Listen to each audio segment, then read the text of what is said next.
Tommy, maybe you can give us a little view of exactly how you're going to go out. You won the coin toss, so you've got that going for you. You picked the side of the field you want. How are you guys going to play?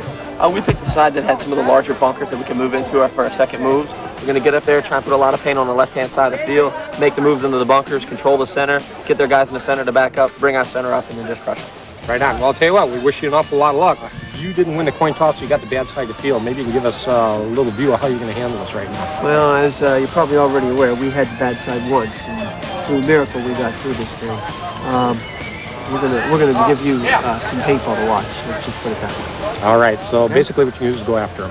We're gonna hit him really hard. Yeah. All right. All right, gentlemen. Wish you guys a lot of luck. All right. Thanks.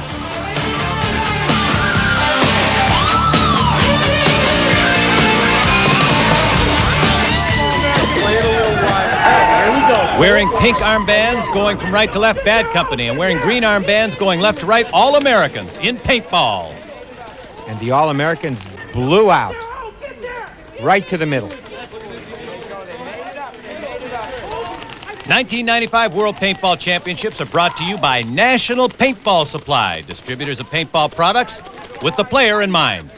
Look out, Doc, there are paintballs everywhere.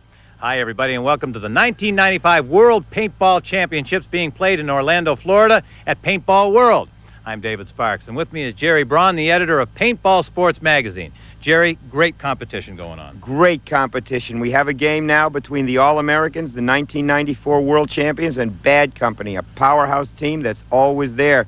The All-Americans ducked a pellet in getting beaten by Rage, but Rage being eliminated with a hot gun penalty, and you don't give a team like the All-Americans a second chance. When these guys walk off the field, there can't be any stress left in their bodies. There shouldn't be. I mean, paintball is much like the game you first played as a child, tag or hide and seek. And in this stressful world, I think pure play is what we adults need. We love getting rid of that stress. Hold those aspirin as the Deuce brings you more paintball action coming up in just a minute. Americans made it to the 50-yard bunker. They are up in the middle. They've got Bad Company. They caught them flat-footed. You can see that they have got literally total command of the middle positions. Bad Company is not coming up. They can't come up. They are stuck in the back. And there's a Bad Company player out and another Bad Company player out. Two of them walking out. At 3 points per elimination, that means the All-Americans now lead the Bad Company with 6 points. And there's an All-American out. An All-American is taken out, the guy in the forward bunker. 6-3. Another Bad Company player, David. Another Bad Company player called out. 9-3. This game's going quickly. Let's go to instant replay on slow-mo. What I want you to do is just above the referee at the bottom of the screen, you see in the center a guy crawling along in the bushes.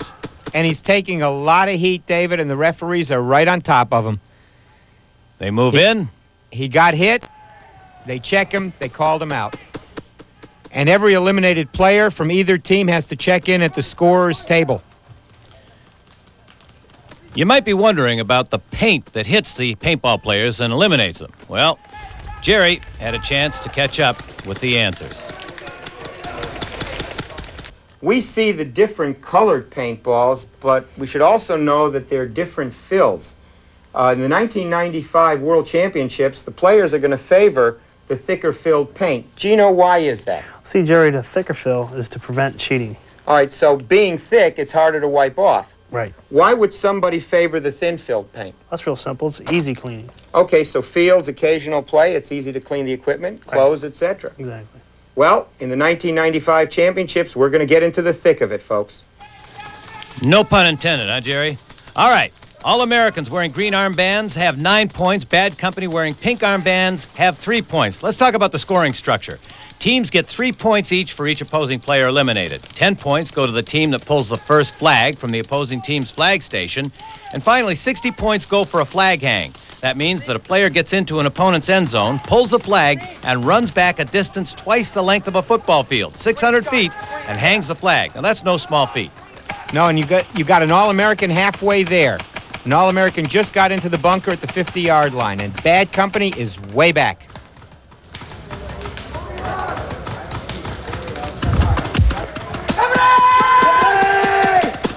Bad Company's yelling company. That means that another All-American has been eliminated.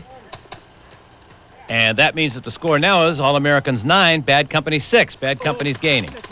There's Graham Eastman of All-Americans. 41! Bill Gardner, captain of the All-Americans, has just been called out. So now we got a score of 9-9. Yes, but the All-Americans still have the advantage. They dominate the middle. There's an All-American being checked. Bad Company player taking a lot of heat, retreating. They're yelling company again. That means another All-American is out. And while that's going on, Fred's with Bill Gardner, captain of All-Americans. Well, Billy, it looks like you were really putting a tomb out there, man. You guys are doing pretty good. You got farther, I think, than any other team from this side so far right off the bat like that. Well, with the sides the way they are, we had to. It's not over yet. It's looking good, but it's not over yet. Looking very good. Hey, I wish you a lot of luck in this Thanks. one, man. Watch that paint on your hand. Oh, look out. Look out. Fine words of wisdom. Thank you so much, Fred.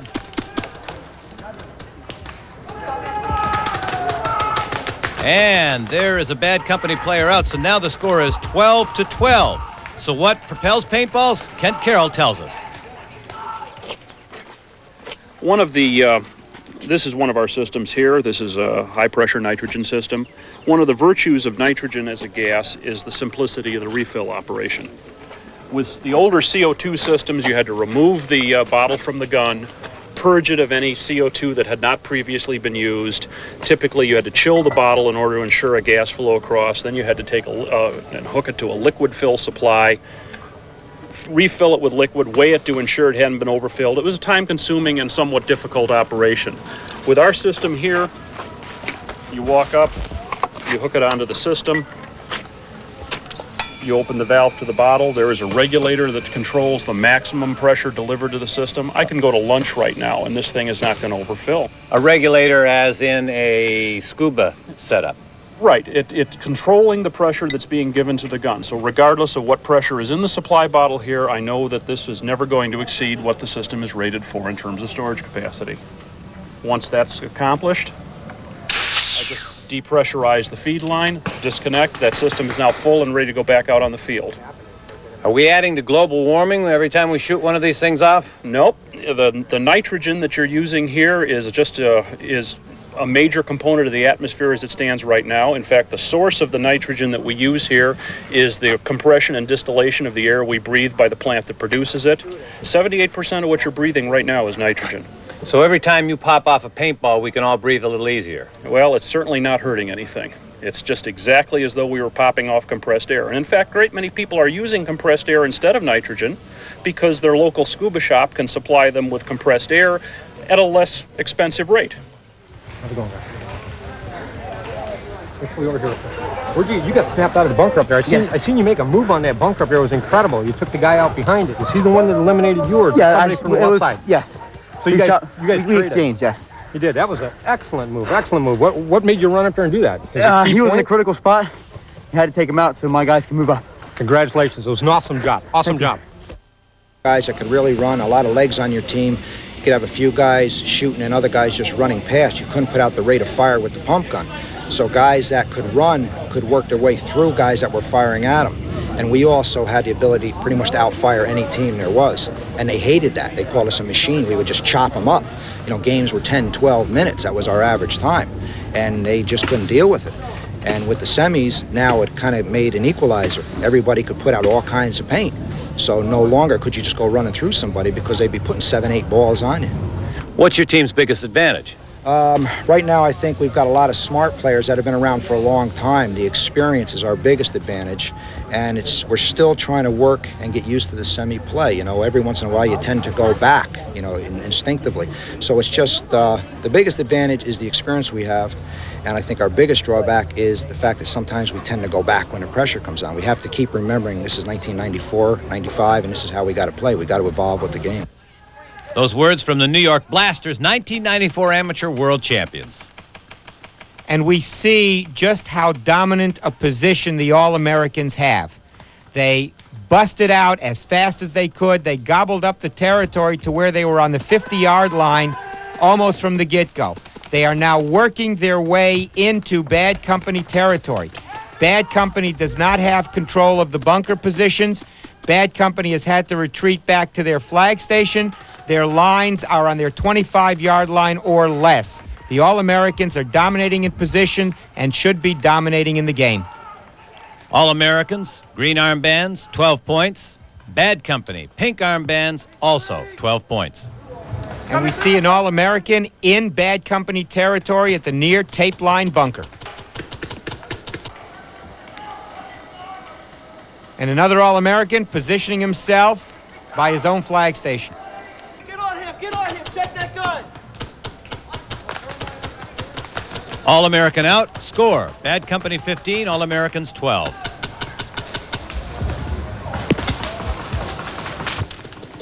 Steve Barber of the All-Americans in Bad Company territory around the 40.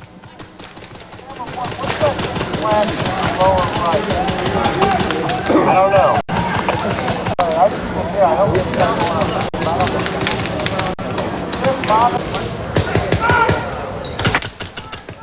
Jerry, just a game, but a lot of adrenaline rush here. A lot and a lot at stake. The championship of the world is at stake here, and they're playing for it. There's a Bad Company player out, David. Another Bad Company player out. Which knots the score at 15 apiece. Get on him, George! Get on that guy in the middle! 6 feet down! Tommy Malashevsky of the All-Americans asking a judge to check the Bad Company player and positioning himself for the final push. Take his gun, Rap! Take his gun!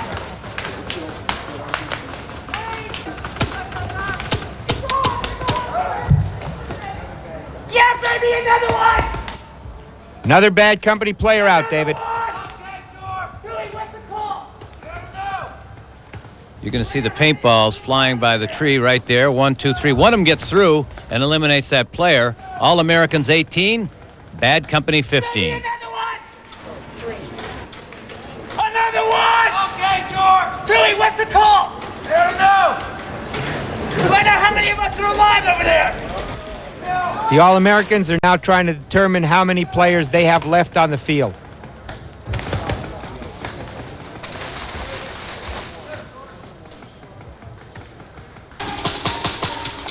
And it looks like the All-Americans are going after Bad Company's flag. He's about 25 yards away. We'll be right back. Very few competitive teams up there that travel on the national circuit. And when we first started, we went to a tournament. We didn't do so well, so we decided to host a tournament. And that's how we learned. We watched people play. We reffed the tournament, and we watched these dynamite teams playing, and that's how we learned. We watched. And after doing that over and over a few times, you know, we started to learn, well, that's what we need to work on. We have a large roster, you know, 24, 25 people on our roster, so we can constantly practice and go through different scenarios that we watch.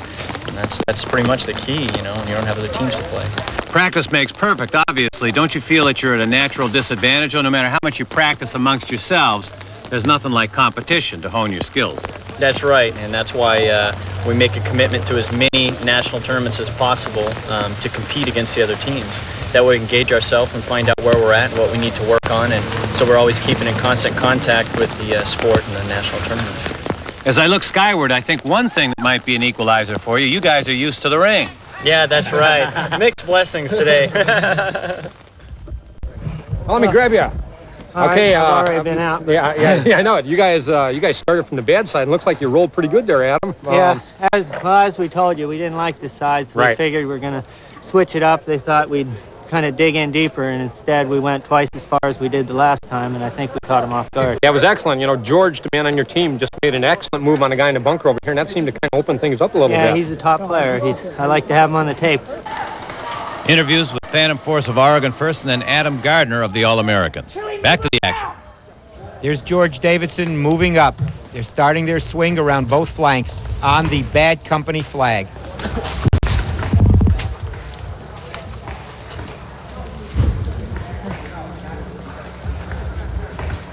You're looking down at those guns. The loaders hold about 130 to 150 rounds of paintballs. That was Tom Cole, captain of Bad Company. A show of good sportsmanship with George Davison of the All-Americans. Tom Cole is out. Another Bad Company player out. You're gone, player! You're gone! Keep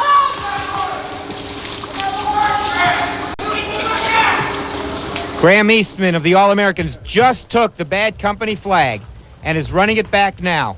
Remember, David, if he takes it back, he gets 60 points on a hang in his own flag station. He just got 10 points because it was the first flagpole. Now the All-Americans are sweeping the field. They're going to try and eliminate every other bad company player not yet eliminated in order to score their maximum number of points. He just looked at his watch, realizing that the total game lasts 20 minutes. We're only about 7 minutes into this game, so he can actually take it easy because there's 13 minutes left to get that flag back to his own flag station. And there are two All-Americans leading Graham back into his own flag station.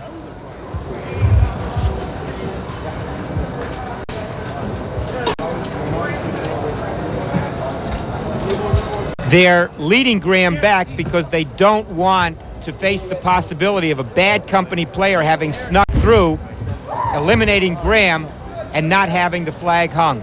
So they're checking the flag station in front of Graham. He's running back. He's getting himself checked over by his own player. That's very important because if, in fact, he has a hit on him, a mark on him, he will not be able to hang that flag successfully.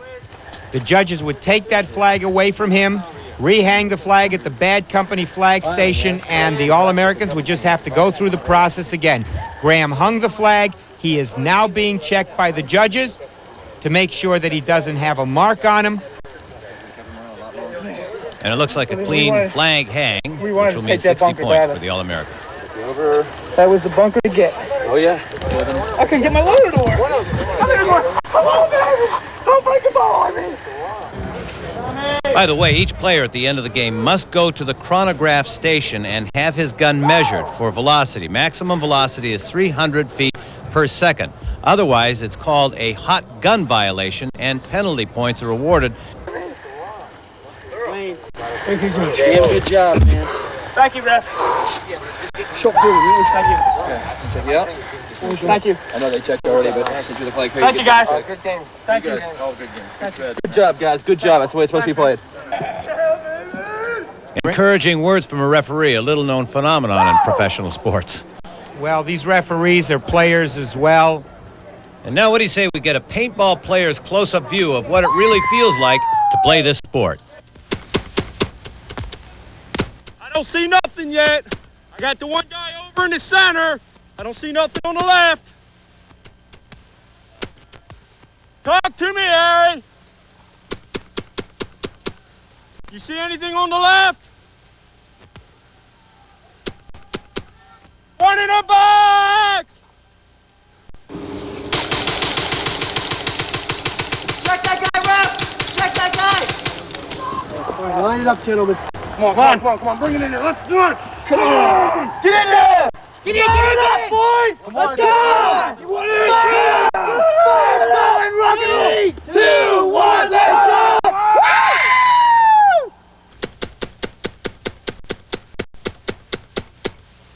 Right under that center paintball sign, Chucky. Come here. I'll show them to you.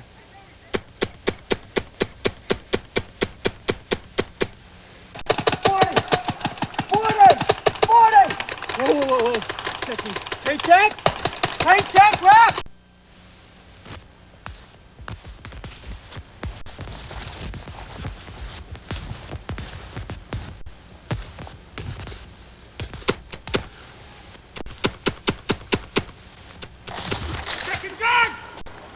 Get on him, George!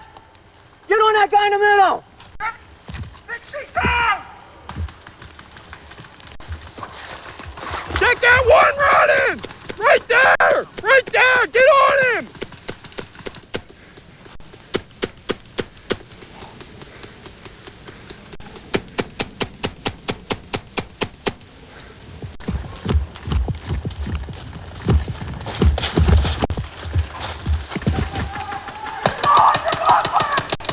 Get on him. He just moved off the tape. 30 feet off the tape. He's 30 feet off the tape. I got two of them together. Look at them. Have we converted you to paintball yet? It is not for the faint of heart, that's for sure. Let's hear from Larry King, manager of Paintball World, about paintball safety and about what it took to get the playing field in shape. Basically, paintball has been established by the insurance companies in the industry to be safer than bowling and golf. The injury ratio is 0.33 injuries per 1,000 players. And generally, a common injury is not so much from getting hit by the paintball, but it's perhaps from stepping on a tree limb on the ground and maybe twisting your ankle. So a good ankle support boot will cut the possibility of that occurring down. And here at Paintball World, we're able to bring children in as young as 10 years old, and our field is safety certified by the American Paintball League.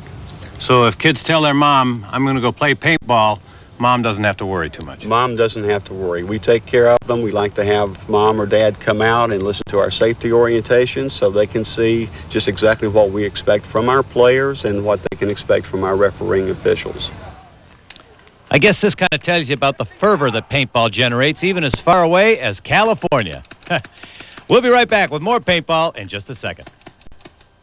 Points of 100 against Bad Company's 15. Now let's go to our sideline correspondent, Fred Schultz, as he talks with one of the All-Americans. Where'd you get eliminated? Oop, in the side of the head. Was that from the opposing team? Because I think you guys are shooting that color paint, aren't you? We're shooting yellow. That's one of my own team. Thanks a lot, Graham. So basically what you did is you played against 11 guys instead of the 10, huh? All right. Well, it looks like you won it. It was a good move by Graham. Yeah, it looks like you won it. And congratulations. Yeah. Excellent job. The 1995 World Paintball Championships are brought to you by National Paintball Supply, distributors of paintball products with the player in mind. That's going to do it from this beautiful part of the country where Disney World is king as well as paintball, everybody. For my broadcast partners, Jerry Braun on analysis, Fred Schultz on the sidelines, I'm David Sparks saying so long, love paintball, and we'll see you next time.